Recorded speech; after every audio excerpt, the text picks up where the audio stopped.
Hi అండి.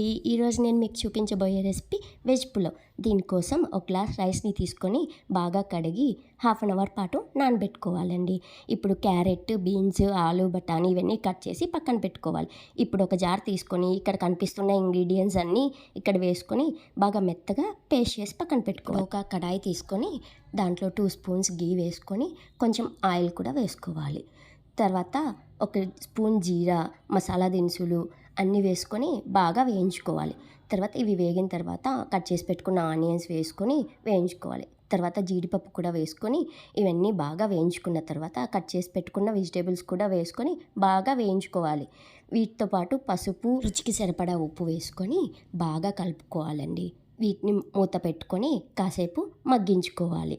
ఇవి బాగా మగ్గిన తర్వాత మనం ముందు రుబ్బి పెట్టుకున్నాం కదా, ఆ పేస్ట్ని వేసుకొని బాగా ఆయిల్ పైకి తేలే వరకు మూత పెట్టి వేయించుకోవాలి.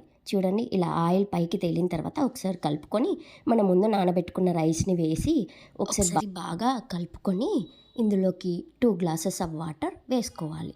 వాటర్ వేసుకున్న తర్వాత ఒకసారి మిక్స్ చేసుకొని మూత పెట్టుకొని రైస్ని మగ్గించుకోవాలి. అంతే అండి, వేడి వేడి వెజ్ పలావ్ టేస్టీగా రెడీ అయిపోయింది. దీన్ని రైతాతో తింటే సూపర్గా ఉంటుందండి.